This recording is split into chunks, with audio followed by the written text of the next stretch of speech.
In life, if there is one undeniable truth, it is death. According to Hindu customs, after someone passes away, their body is cremated and merged into the five elements of nature, allowing the soul to achieve liberation and avoid wandering in this world. However, some souls, even after merging with the elements, remain trapped, unable to find peace. Every person's death is preordained. Only those whose death aligns with the divine timeline can attain liberation. But if someone leaves this world prematurely due to their own will or through untimely demise, their soul becomes restless, trapped in a cycle of wandering for ages. Tina had recently moved to Austin, Texas, to pursue her master's degree and was looking for a place to stay. 3 days, and I still can't find a decent place to live. Tina complained to her friend Brenda over the phone. If my roommate wasn't so strict about visitors, I'd have let you stay with me. Don't worry, though I'll ask my friend Sam. He might know, a property dealer. Another 3 days passed, but Tina still couldn't find an affordable place. Then, Brenda received a call from Sam. Hey, I found a place, but it's next to Peacegate Cemetery. You should check with your friend if she's okay living near a crematorium, Sam said. Brenda told Tina about the place, but Tina's reaction was predictable. Next to Peacegate Cemetery? Are you kidding me? You know how much these things freak me out. Trust me, I get it, but this place is within your budget, and finding anything else affordable is almost impossible right now. Still, it's your call. Let me know if you want me to finalize it. With no other options left, Tina reluctantly agreed. Brenda and Sam helped her move into the house the next day. Is anyone else living in this building? Tina asked Sam as they unloaded her luggage. Nope, you're completely on your own. Even the lower floor is empty. The landlord gave you both floors for the price of one room because no one else wants to live near the cemetery. Tina looked uneasy. That's weird. Why is it so cheap? This place is huge. Superstitions. People think the proximity to the crematorium makes it haunted. But it's just a house, Tina. You'll be fine. After helping her settle in, Sam left and Brenda prepared to leave as well. I'm honestly scared of being alone in such a big place. Can you stay over tonight, Brenda? Please? Tina pleaded. I wish I could, but I already have plans with Josh for a movie night. Don't worry, though. There's nothing to be afraid of. You'll be fine. Take care. Brenda reassured her and left. Alone in the large, eerie house, Tina couldn't shake off the sense of unease. It was Tina's first night in her new home, situated uncomfortably close to Peacegate Cemetery. No matter how hard she tried, unsettling thoughts kept creeping into her mind. To distract herself, she started watching a movie. At some point, she drifted off to sleep without realizing it. The TV was still on when she woke up to what she thought was a knock on her window. Startled, she looked around and convinced herself the noise had come from the TV. Must have fallen asleep while watching, she muttered, turning off the TV with the remote. Settling back into bed, she tried to fall asleep again, but just as her eyes closed, she heard it. The knock on the window, clearer this time. That wasn't my imagination, Tina whispered, her heart racing. She sat up and scanned the room. Nothing. But then the knock came again, this time more insistent. Terrified, Tina forced herself to approach the window. Pulling back the curtain slightly, she froze. There, pressed against the glass, was a shadowy figure, large, looming, and unnervingly still. Suddenly, the figure darted to the other side of the balcony, out of sight.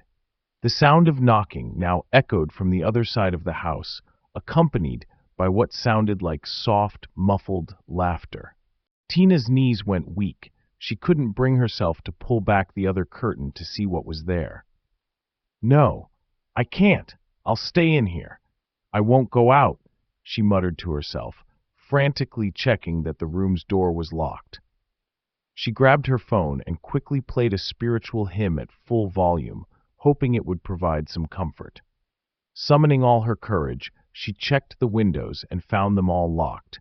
Slowly, the noises outside faded, and no one appeared to be in the balcony anymore. Breathing a sigh of relief, she curled up on her bed, still shaking. The first night had been terrifying, but the following days were relatively peaceful. Tina tried to convince herself that the experience was just her imagination, but one night the knocks returned. This time, she also heard the distinct sound of anklets jingling, accompanied by soft, eerie laughter.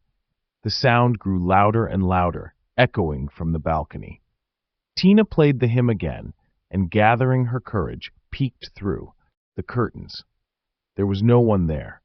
As she was about to close the window, her phone suddenly died, cutting off the hymn. She gasped as she felt something, like a cold, invisible hand, grab her wrist. "Protect me, God! Please, protect me!" Tina screamed, yanking her hand free and slamming the window shut. Trembling, she collapsed onto her bed, drenched in sweat. She couldn't make sense of what had just happened. "I can't stay here anymore," she thought. "I don't care if I have to drop out of my master's program and go back home. I'm leaving this place." The next day at college, Tina recounted the horrifying events to Brenda, who brushed it off with a laugh. "You're laughing. Do you have any idea what I went through last night? I could have died," Tina exclaimed. "Relax, Tina. I'm sure there's a logical explanation," Brenda replied, trying to calm her down. But Tina knew what she had experienced was far from logical. Something was deeply wrong with that house, and she wasn't going to stay there long enough to find out what it was. They live there, but nothing like this has ever happened to them. It feels like she's thinking too much. "This degree determines your future. Don't act foolishly," she says. "But when I'm gone, where will the future be? I don't want to stay there. I care for my life." "Hey, maybe you had a bad dream last night. It wasn't just a dream. What do you think? I can't tell the difference between dreams and reality." "Ah, I didn't mean it like that, but it seems like fear has settled in your mind." "I have an idea. Let's talk to the priest and get a ritual done at home. Whatever fear you have, it'll vanish, and if something strange happens, the priest will handle it too. And don't forget, first semester exams are coming up soon, so focus on that. I'll talk to the priest today, but until the ritual is done, I won't stay there." "All right, stay with me tonight. My roommate is away for a few days. She's gone home for a while." That night, Tina stayed at Vrinda's house. Vrinda had spoken to the priest, and the next day, the priest arrived at their home for the ritual. Vrinda was there with Tina as the priest performed the ceremony meticulously, purifying the home with holy water and chanting mantras. The smoke from the ritual filled every corner of the house. The priest assured them that all fear would be lifted. "There's nothing to be afraid of, child. There's a moksha door nearby, so spirits sometimes wander through here. But don't let their presence intimidate you. They're trapped between two worlds and can be troublesome, but don't let their fear overpower you. I've purified the house, so nothing will happen now. Just one thing, don't go outside at night.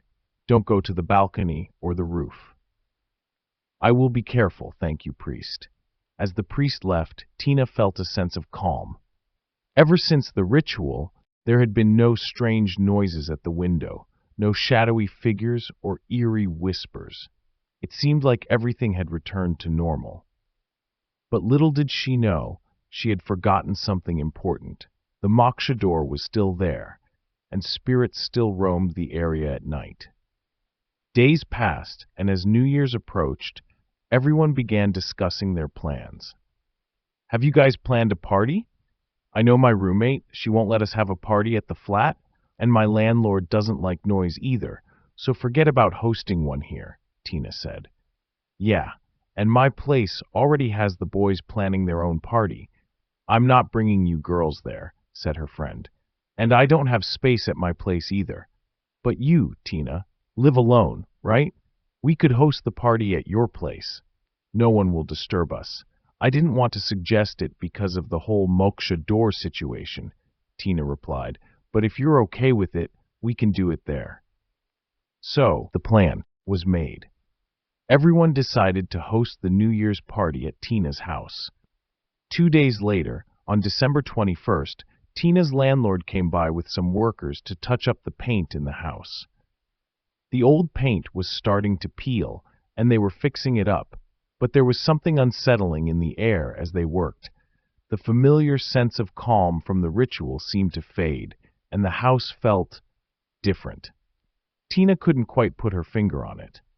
Was it the smell of fresh paint or something else? She heard a faint sound, almost like whispering, coming from the corner of the room where the moksha door was hidden. It was a sound she hadn't heard before, an eerie murmuring, as if the spirits from beyond were trying to communicate with her. Tina's heart raced. Could the ritual really have worked? Or had it merely delayed the inevitable melt? The boys had already planned their party, and I wasn't going to bring you girls there. Besides, I don't even have space at my place. But you live alone, Tina, so we could easily have the party at your place. No one will disturb us. Yeah, but I didn't want to suggest it because of the whole moksha door situation. I didn't want you to say you wouldn't come because of that, Tina replied. But if you're fine with it, we can definitely do it at your place. So the plans were set. Everyone decided to have the New Year's party at Tina's house. 2 days later, on December 21st, Tina's landlord arrived with workers to paint the outside of the house. The paint was peeling, and the landlord wanted to spruce it up. Tina, New Year's is in 2 days, so I thought I'd get the house painted from the outside. While you're at college, they'll finish it up, and there won't be any problems, the landlord explained. Tina left for college, and the workers started the painting. But as they were working on the railing, the bamboo they were using got stuck in the protective thread Tina had tied. When they removed the bamboo, the thread came loose and fell down. Tina had no idea this had happened, and she didn't realize the significance of it. 2 days later, on the night of December 31st, Tina was preparing some snacks in the kitchen for her friends, who were due to arrive soon. It was around 10 p.m. when the doorbell rang. Looks like everyone's here, she thought, heading toward the door. But just as she was about to open it, the bell rang again. Coming, Tina said, quickly walking to the door. She opened it, but there was no one there. A chill ran down her spine. She quickly slammed the door shut and her heart raced. It felt as though the haunting night had returned. She stood there, trembling. Suddenly, the doorbell rang again. Fear gripped Tina. She didn't have the courage to open it. The bell rang 2 or 3 more times, but Tina remained frozen in place. Then, a voice came from outside. Hey, what are you doing? Why aren't you opening the door? You plan on keeping us outside all night? It was Vrinda's voice, and Tina breathed a sigh of relief. She hurriedly opened the door, and her friends rushed inside. Why didn't you open the door? We've been ringing the bell for so long.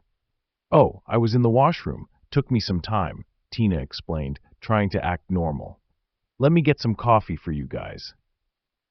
Tina went into the kitchen to prepare the coffee, but just as she was about to pour it, the doorbell rang again. Who could it be now? Oh, I ordered food. It must be the delivery, she thought.